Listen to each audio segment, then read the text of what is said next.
anyone who wants to insert themselves in the culture has that right. They just do. It's like life and pursuit of happiness. You also have the right to tell your story. You've been very vocal about identifying as a writer, first and foremost. Mm-hmm. What made you transition into acting? Like, what made you think that that was a place you could go? I had nothing to do with that choice. Allison Jones, who was legendary, said, I think you should let me bring you in for some stuff. And so I booked a small part on The Comeback, the second season that happened 10 years after the first. It's one of my favorite shows. And I got to be directed by Michael Patrick King and work with Lisa Kudrow on my first professional acting gig, which was not a bad way to kick it off. And then the cool thing about Master of None is that it wasn't the traditional auditioning process. Like, they apparently, Aziz and Alan told Allison to send them interesting people. And so by the grace of God, she said, what about Lena Waithe? Sent me to Aziz's house. I sat with Alan and Aziz and talked to them about life for 30 minutes. And I got a call that Aziz wanted me to read with him. So I came and I read with him, and we had sort of an instant chemistry.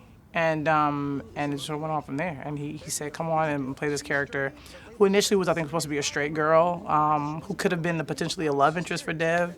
But they decided, like, we're going to go with whatever it is you're bringing. And to their credit, they went back and rewrote the episodes and really tailored her to me. And then, like with Ready Player One, it was all Ellen Lewis and Leslie Fieldman who really saw something in me and believed in me and brought me in and really even introduced the idea of me for the role to Steven, and gratefully he said, yeah, she'll work. And so it's really been by the grace of God and some really imaginative casting directors. So you kind of almost backed into a writing job on Master of None. I did, and a lot of people think that I write on the show or had written on the show prior to that episode. I had not. I am an actor for hire on that show, and that's how I like it. I really trust Alan and Aziz and the writers of that show. I don't need to insert myself in that room or tell them, oh, this is how she would talk. Like, that's just not my jam. I really trust them. So, but with this particular story, yes, Aziz and Alan said, we think you should go write it because it's very close to your life. And I was like, okay, I guess, sure. So, and I'm glad I did. It really turned into be one of the best experiences of my life. And that's, Emmy or not. Like, I just had such a wonderful time writing it. And Aziz and I wrote it in London because that's where I was. I was filming Ready Player One. So he was kind enough to come there to write it with me, and we knocked it out in like 3 days. Ma, I'm gay.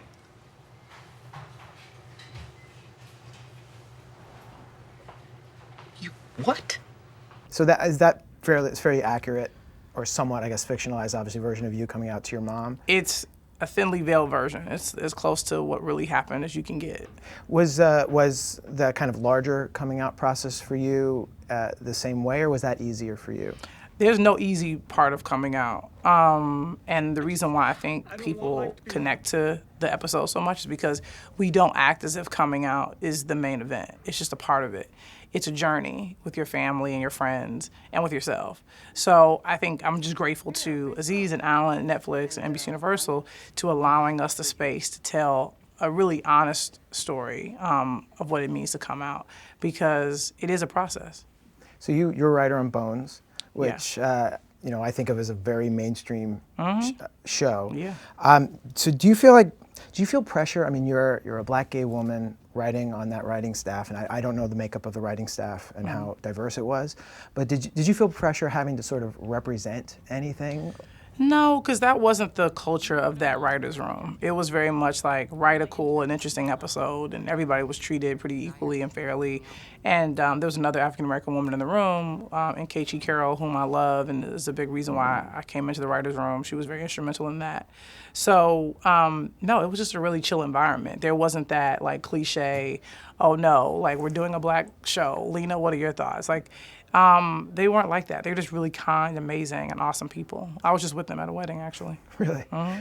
So do you feel like that's more common in Hollywood now than it used to be? I mean, it's a tough thing. I can't really speak to it because I haven't been in that many writers' rooms. I've been in 2, and then one was my own. But I think for the most part, it depends on who's at the top. The showrunner sets the tone, and if there's good leadership, there's going to be a certain kind of vibe in the room where everybody feels like they can pipe up, where no one feels ostracized, nobody feels like they have to be the voice of a whole community of people. When you have a really great showrunner, you have a great room. So I think every room is just dependent on who's sitting at the head of the table. Was there any particular showrunner you worked under where you was like, this is who I want to be? Well, yeah, I think I take from all the ones that I've worked with. I think for me, it's not about copying anyone. When it comes to showrunning, it's a very specific skill. So my hope is to be a great leader, is to be someone who encourages collaboration, and to be someone who really empowers the room. That's, I think, my mission. And I haven't really showrun yet. So I look forward to doing it. I look forward to hopefully doing a good job. We'll see. How do you feel like Hollywood can be better, or a writer's room can be better? I think you need male allies. I think men, should not be assholes.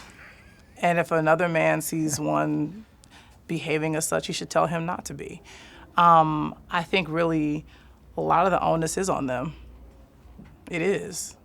And we need them to treat women in the workplace as they would hope someone would treat their daughter or their sister or their wives or their mother. And I think if we can get our guys to look at it that way, I think hopefully the behavior will change or shift. It sounds like that you being gay at work was not as fraught as maybe some other people might have had. Yeah, I think maybe. people were very inclusive. Uh-huh. Do you think that it was good luck, or why do you think that you had an easier time of it? I think I work with very young and forward-thinking people, especially on Master of None. I know not every showrunner is a young, Indian guy or a young Asian guy. I think, and we've seen, I think Variety did a report that still predominantly showrunners are older white males, and that's not those guys' fault. I think it's still the industry trying to catch up to the times.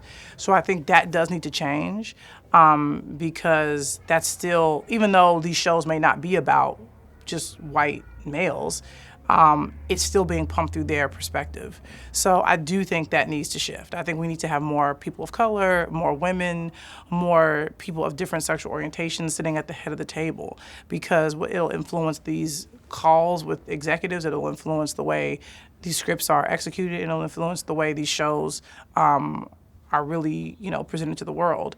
So that is a mission that I think is really important. I think the industry believes it's truly important. And we don't want to do away with all the white guys, I just think it's a matter of spreading around the responsibility in terms of who is show running. And I think it's a thing that I think the industry is very aware of, and it's a problem that we need to face head on. And I think we do that by hiring and really giving people a chance to show run. Because it is a busy job, but it's a job that I think people can learn. And do you get encouraged when you look at all the streaming networks? There seems to be a lot more places for stories to get told, obviously, than ever before. Yeah, the streaming places, I think, open up a lot of opportunities for people who aren't white males, who do come from, a different walk of life, or who do like to tell stories that are a little bit off the beaten path. I think that's what's so exciting, is that there's more even than the 3 networks or the premium cable channels. Now there's so many different avenues and places to tell your story and to introduce new characters. So that to me is really exciting, because I really believe that anyone who wants to insert themselves in the culture has that right. They just do. It's like life and the pursuit of happiness. You also have the right to tell your story. And I think the more platforms we have, the easier it'll be for those folks to do that. Is there anyone in your life, a mentor that you feel like has really shaped who you are now? I've had a lot of mentors. I worked on Mara Brock-Akil's shows, Girlfriends and The Game. I worked with Gina Prince Bythewood on her feature, Secret Life of Bees, and she's still very much a big part of my life. Ava DuVernay, I was the PA on her first narrative film, I Will Follow, which was a wonderful experience and very transformative. And then I got a chance to meet one of my biggest heroes, which is Susan Fales Hill, who was the showrunner of A Different World.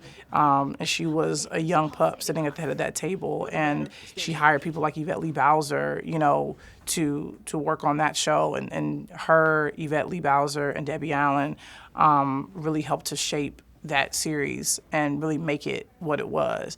I know it's still seen as a spinoff of the Cosby Show, but it really is its own thing. Because if you think about it, Denise was only there for like a year and some change.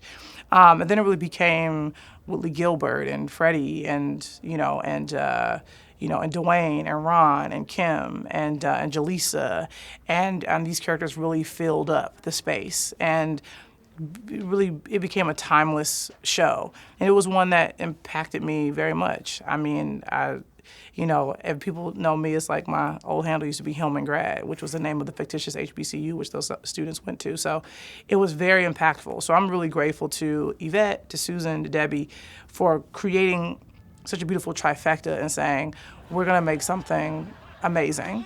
And I know they had no idea that it would be as lasting or as impactful as it was. But I'm glad they did the work. I'm glad they stepped up. And I'm sure they burned a lot of, midnight oils and, burned the candle at both ends and all that stuff, because if it weren't for that show, I don't think I'd be sitting here today.